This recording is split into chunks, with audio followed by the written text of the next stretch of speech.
Don't forget to hit that subscribe button and give this video a like. So I'd like to share my story even though it's older. Till this day I don't even know if she truly cheated.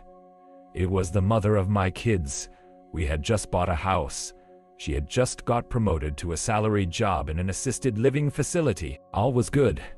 She told me she met a guy named Ramon, who worked in the kitchen cool but had issues with his kid's mother. The thing with me is I remember every detail my girlfriend tells me, just in case I need it later. So I made a mental note of that name.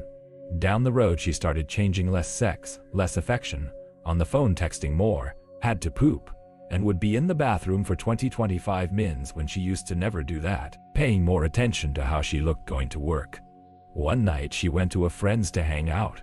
I heard her pull into the driveway, but her car was still running. I looked out the window and noticed she was smiling and looked like either she was on FaceTime or had her phone on speaker. I thought nothing of it. Maybe an innocent chat with a friend? Then it went to 5 minutes, to 10, 15, maybe 20. She comes inside, and instantly I asked who she was talking to.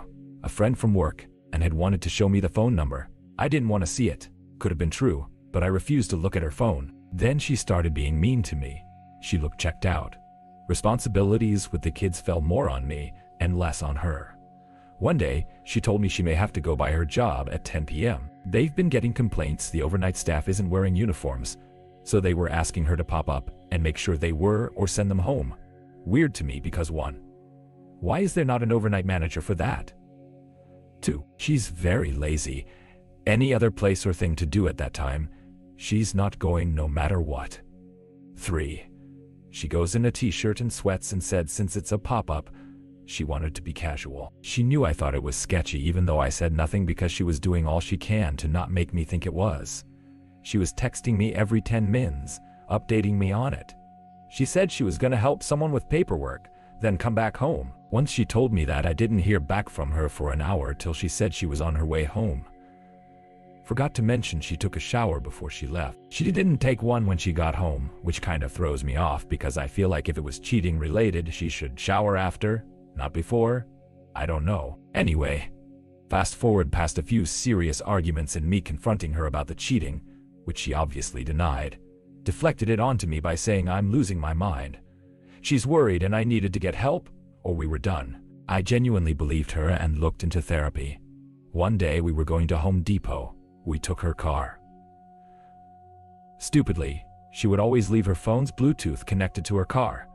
So if someone calls, it shows up on her car's screen. Soon as we got in the car, someone called her, and the initials were RM, and she immediately denied the call. I said nothing but found it weird. She initialized it as usually, she just puts names for everyone. Later that day, I realized I needed to find out who that was. I thought of a plan. I said, "Hey, I gotta run to Walmart. I'm gonna take your car because you're behind mine." She said, "Okay." Soon as I got in the car, I went through the phone book and jotted the number to those initials in my phone. Later that night, I went into the bathroom and used been verified for a reverse phone lookup. And it was who I expected it to be, the guy Ramon who worked in her job's kitchen. So now it's confrontation time. Instead of telling her what I know, I wanted to give her the opportunity to tell me the truth. I went into the room and asked her, "Hey, who was that who called you?" I saw the initials RM. She immediately lied and said it was her supervisor, Robin. So I said, "Okay, I'm going to give you another opportunity to tell me the truth." She caught an attitude and said, "Well, if you know who it is, why are we playing this game? Just tell me." I said, "Because I wanted to see if you'd lie." So finally, she admitted it was Ramon. I said, "Okay, why lie?" She said because with what we've been going through, she didn't want me to get mad and said he called to ask a question about work. I said, "Okay, you could have picked it up then." She apologized. About a week later, with no improvement, I had enough. While home painting while she was working, I texted her and told her what was the deal with us. We walk around like roommates and I can't do it anymore. She told me that hurt to read, but she hit me with the dreaded, "I need some space," which for me is usually universal language for, I'm interested in someone and want time to feel that out. so I acted out of character and admittedly cursed her out and called Ramon. He denied everything, said she was a friend. I told him if I find out the opposite, I would call corporate and have him fired. He hung up on me.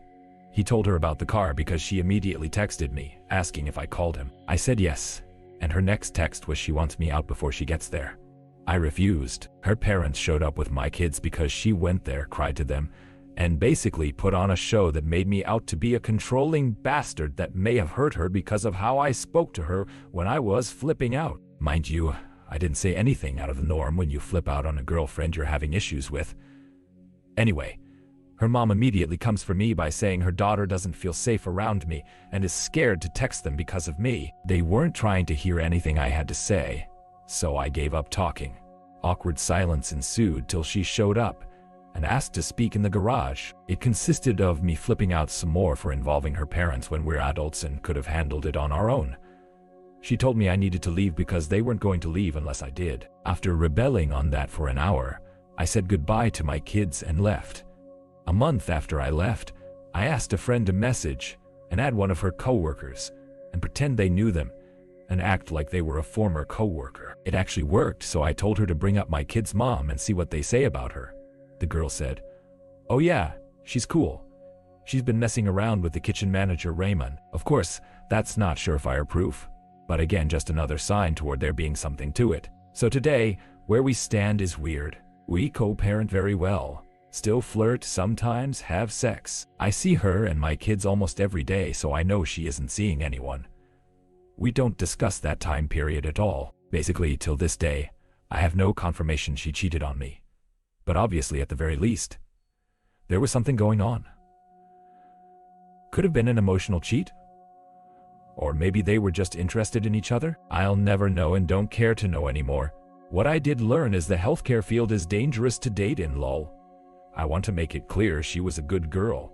Had many moments she did more for me than my entire family. I just think she had a lot of personal issues and unresolved childhood teenage trauma leading her to do stuff like that. I noticed she really enjoyed attention. And if it wasn't coming from me, she, as probably any girl really, is going to enjoy it when it comes from somewhere else. She was also very naive, tried her best to be liked, a people pleaser, and wanted to fit in any clique she met. She always told me a lot of those girls at that job were basically competing for the same guys there, even the ones who were in a relationship. I think she kind of fell into that herself. Now, I don't wish for anyone to lose their home, especially when it involves my kids, but it's kind of ironic that she just signed Sunday evening to sell the house. She couldn't afford the mortgage anymore on her own and is moving in with her parents. I think when she kicked me out, she envisioned things being an entirely different way than it came to be. She ended up losing that job 3 months later as her bosses weren't satisfied with her work in that position. She found another job 2 months later, but had to take a big cut.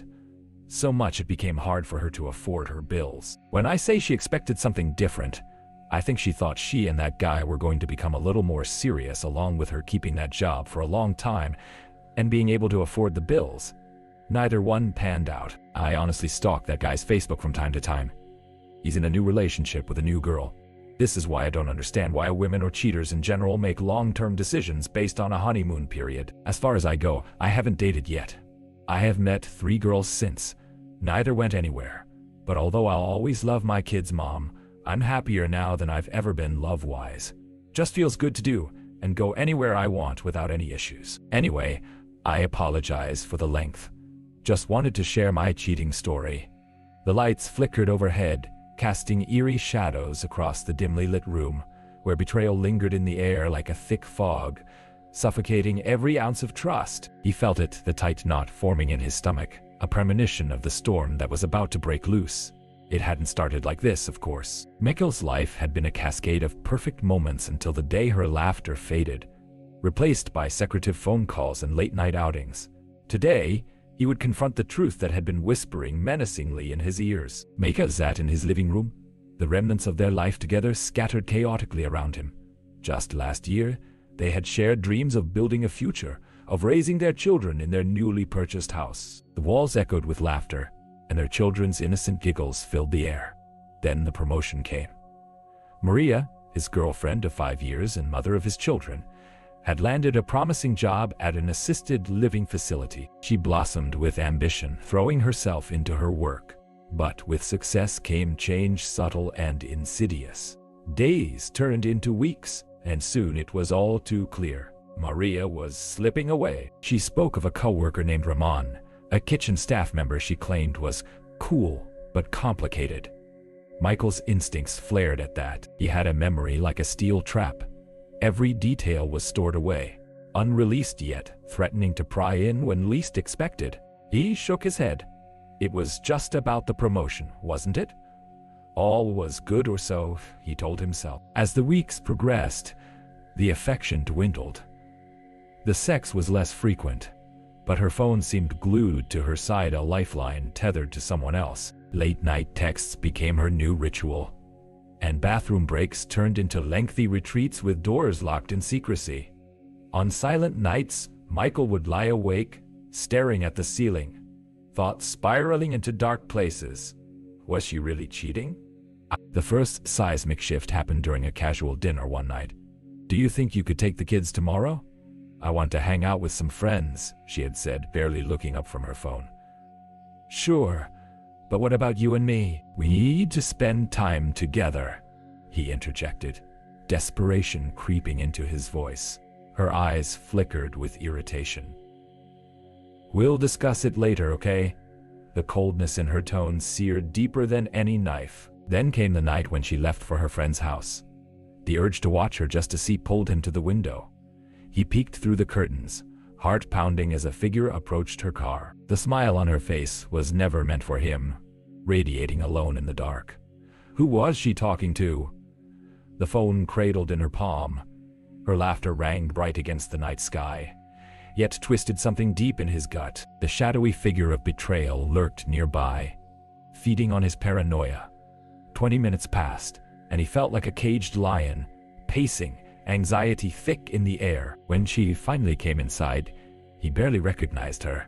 Her smile faded into something tight-lipped, her eyes avoiding his. "Who were you talking to?" he asked, trying to remain calm, though fire ignited behind his words. "A friend from work," she said, not meeting his gaze. She just wanted to share her new number.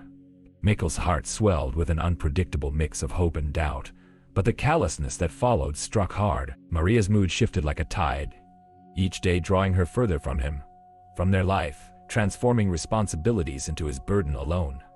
Anxiety formed a vice grip around his heart. The family they had built felt like a fragile facade, crumbling day by day under the weight of distraction. Despair clung to him like a shadow, always lurking just out of reach. Then came the bombshell. Maria claimed she had to go to work late one night to address complaints about staff uniforms. Michael's immediate reaction was one of disbelief. He was compelled to dig deeper, every nerve on high alert. Why would a manager be night calling for uniform checks? "What time do you need to be there?" he pressed, his voice edged with suspicion. "I'll check on them around 10 p.m. at pop-up shift. It's really last minute." The excuses unraveled in his mind, feeding a darkness that he never wanted branded on their marriage. One night she even showered before leaving, freshening herself for the night air, and he found it odd. Why was she preparing for a work shift when there was supposedly nothing to uncover? Breathless with anger and frustration, he needed answers. The phone call from RM, that pierced through his protective barriers, was the final straw. Was it too late to protect what was left of their family? That day, Michael grabbed her phone when she wasn't looking, and the initials told him everything he needed to know. It wasn't Robin. This was Ramon. Every fiber in his being screamed at him to confront her before the other shoe fell. Later that evening, he decided to lay the cards on the table. "Who called you from work earlier?" he asked, iced fury replacing the warmth that had long dissipated between them. "Who? I don't what?" She feigned ignorance, biting her lip as he pushed the question.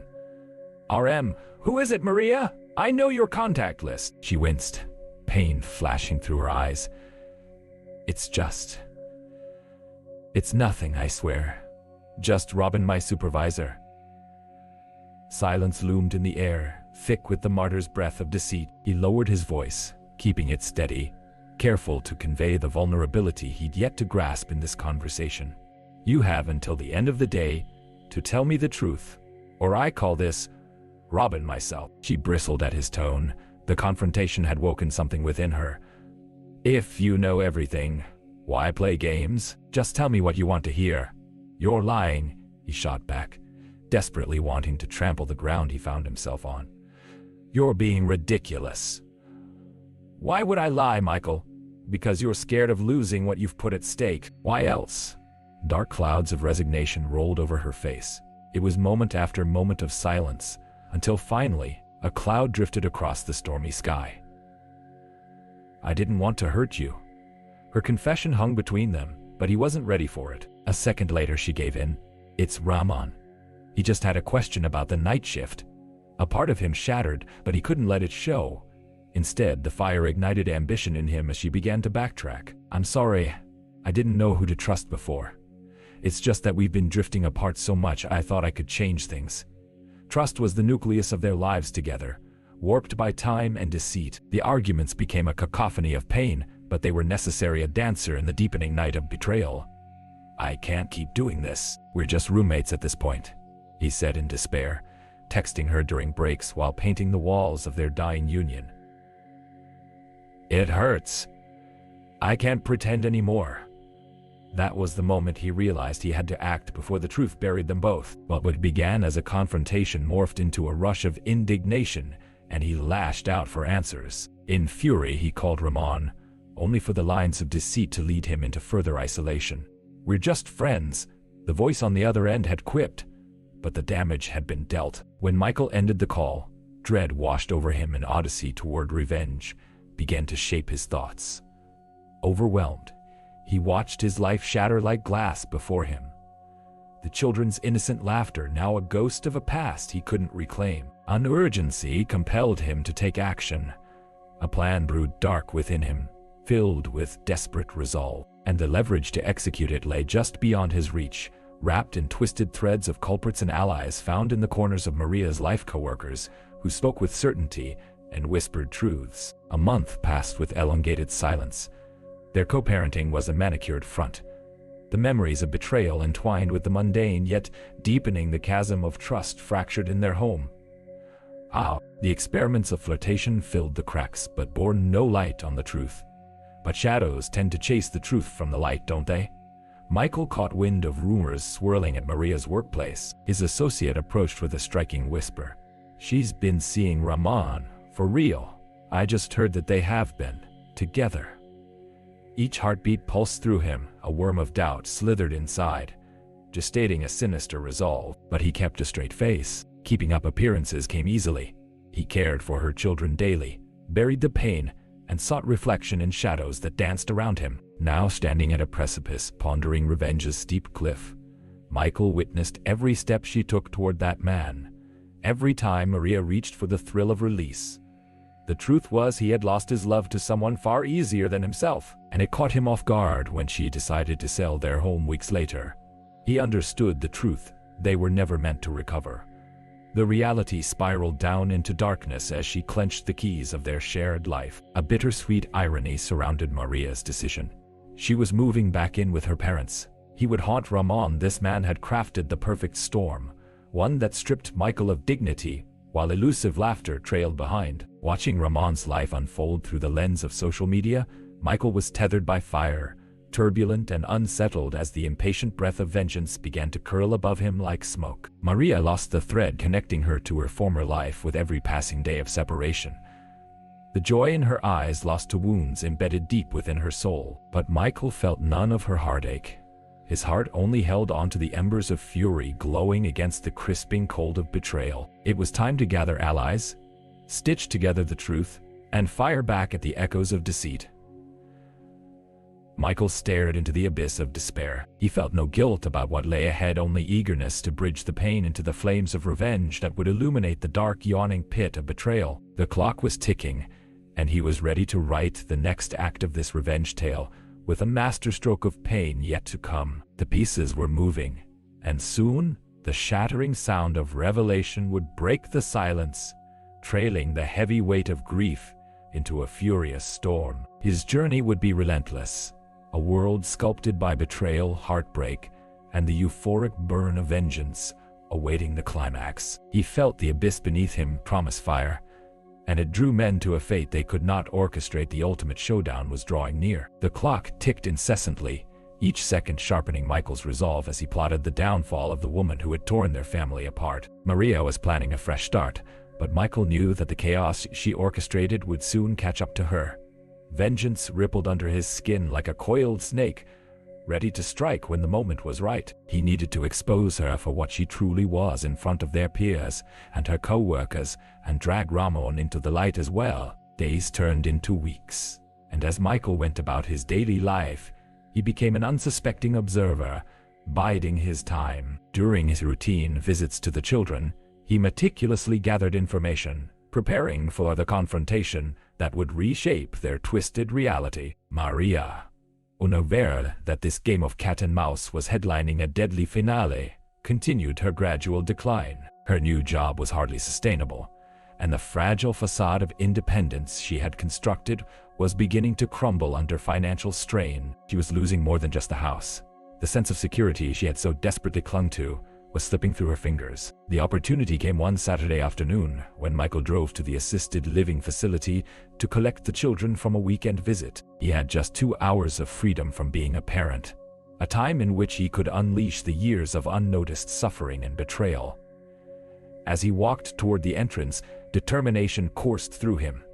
This was the breach he had been waiting for. Pushing the door open, the sterile air wafted over him, and the echoes of laughter mixed with the low hum of jovial conversations. He spotted Maria across the room, her laughter ringing sharp and clear alongside her colleagues, buoyed by the false comfort of her new life. She seemed so happy, so different, a woman who had pulled long and hard from the recesses of pain to rise anew. A part of him wanted to remember her as the woman who was guiding him through parenthood, a partner, a friend. But now, all he could see was the abyss behind her eyes, the betrayal that defined their relationship. Michael made his way across the bustling room, hunting the edges of the crowd with the zeal of a predator. He approached enough to hear fragments of conversation, laughter swirling around him like a cloud of smoke. His heart raced as he noticed a familiar face, a colleague of Maria's named Karen, one he had heard mention Maria's connection to Ramon before. "Hey, Karen," he said with a forced smile. She turned, her brows knitting for a split second before relaxing into a casual expression. "Michael, it's good to see you. How are the kids?" "They're great," he replied, his voice smooth and confident. "Just picking them up for the weekend. But I was wondering, how's everything at the facility? Any gossip about Maria and that kitchen manager? What's his name, Ramon?" Her eyes shifted slightly as if gauging whether it was safe to engage. "Oh, well, you know, Maria's been incredible at her new job, but I think she might be spending a little too much time with him." Her voice lowered as if sharing a secret. "It's become the talk of the break room." "Really? Really?" Michael leaned in, curiosity sharpening into blade-like anticipation. "What have you heard?" Karen hesitated, glancing around before whispering. "There are moments they linger too long. It's questionable, honestly, and it hasn't gone unnoticed by others." "Is that so?" he said, inwardly reveling in the recognition of his mounting plan. Mikhail knew that the pieces were aligning perfectly. It was only a matter of time before he would expose her, and she would feel the bite of his retribution. The children appeared moments later, excitement bubbling as they dashed toward him, pulling him away from his treacherous thoughts. But as he ushered them out of the facility, Michael couldn't shake the anticipation coursing through him. Friday night would be the pinnacle of his revenge plan. Maria's birthday was coming up, and for the first time in their broken relationship, he would host a small get-together at the thriving depths of regret and truth. Back at home, preparations aligned themselves into place like pieces of a carefully crafted puzzle. Reached out to the mutual friends still intact from his life with Maria, painting every detail of the gathering with lush excitement. "It'll just be a small get-together to show her that we're still friends amidst the chaos," he told them while hiding his wicked intentions behind a reassuring smile. The day of the party arrived, Michael's heart thrumming with tension. Anticipation pushed the air out of his chest.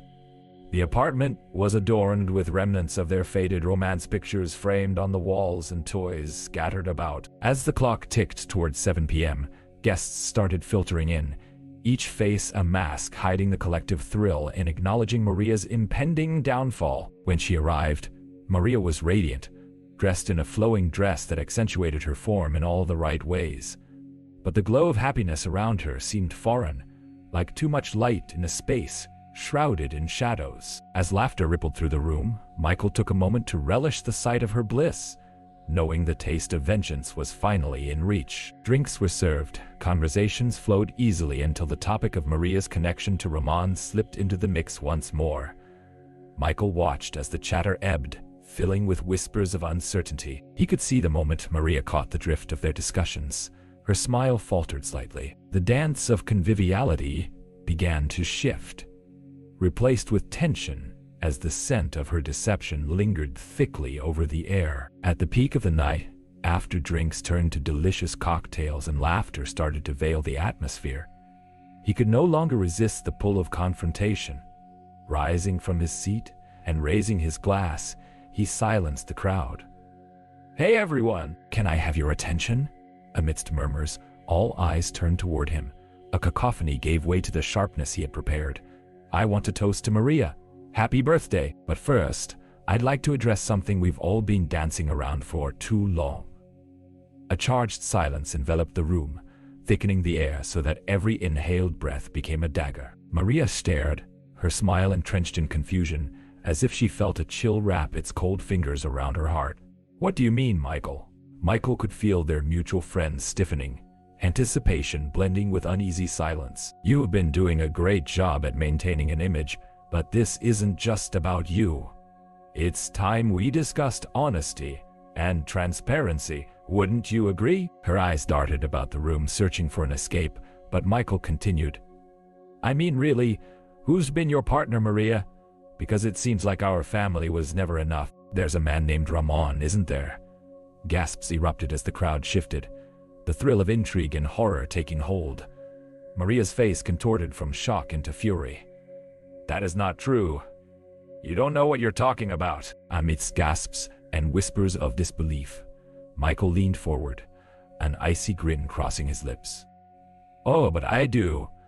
And tonight, I wanted to ensure that everyone else knows just how honest you've been about your cool coworker." "What are you trying to say?" Her voice trembled slightly, a flicker of fear threading through the anger she tried to mask. As Michael held her gaze, his heart pounded ferociously, victory welling up deep inside. "I called Ramon," he stated coolly, his voice underlined with the satisfaction of that moment, "and he confirmed everything. I thought you'd want your friends to know just how honest you've been about your cool coworker." Bitter laughter mixed with collective murmurs filled the room, a shroud of disbelief puncturing her facade. Michael's blood raced as he sensed the Maria. "You really thought you could enjoy the thrill of deceit while casting a shadow over our family's happiness? You dance in the light while tearing apart the individuals that cared the most. You can't trust someone like him," he continued, making a connection that would redefine everything she had clung to. "You thought your reckless choices wouldn't have consequences? Well, let's showcase the truth." With that final blow, Michael turned on his phone and shared the damning messages he had accumulated over the weeks. The room crackled with shock, echoed through the space, filled with his friends and Maria's wide-eyed with disbelief. "Michael, please, Maria," pleaded, her voice cracking as raw realization dawned over her face. The bright facade shattered and exposed as nothing more than cruel illusion, but he bore no sympathy. He was a fallen soldier rising from the ashes of betrayal. "Don't you get it, Maria?" he said coldly. The once sweet tone that had conveyed love turned icy as he stepped forward, pulling the weight of decisions into the open. "You've been playing with fire, and tonight, I'm just here to remind you that sometimes it burns out of control." The air was punctuated with stunned silence. The betrayal, the lies, and all moments he had stored within him had relayed into this one shocking revelation. Maria stumbled back as truth encroached on her, gasping heavily as she realized the depths of rage. The embers of retributive victory ignited the inner flames of Michael's soul. This was more than a reckoning. It was liberation. As she stepped back, knocked down by the hammer of scrutiny, Michael's heart thrummed with an electric pulse. The facade shattered, had a place to crack. Her past, her transgressions exposed before their friends. Every fleeting moment of trust had disappeared, all ready to be discarded like ash in a fireplace, and he was left standing amidst it all, watching the embers of his own heart collapse into dark nothingness. Michael vowed not just to destroy the man who had infiltrated their lives, but to rebuild his own existence, clinging to hope. For in this dance of death, a new life could arise from the ashes. His eyes captured Maria one last time, vulnerable and pulled apart as the crowd began to lose their control with harsh whispers. "I didn't think you could sink this low, Maria. But it's fitting, don't you think? You were always so concerned with appearances. Too bad you couldn't keep your own." And with one last freezing moment, he concluded, "You wanted to play with fire? Well, remember that old saying, you can't put it out when it's already burned in. Enjoy living with the flames, Maria." The finality was barely a whisper, but it rang clear as every single heart in the room felt the crisp breeze of cold rejection. As he turned away, he felt free for the first time in years, weightless amidst the tension that had once trapped him in a cage of misery. There was no going back. They were irrevocably changed, and that gnawing thing inside his heart had finally been filled. The echoes of her laughter faded as he stepped out into the moonlit darkness, a wave of satisfaction rushing over him. She had lost everything, and now he could finally exhale. Don't forget to hit that subscribe button and give this video a like.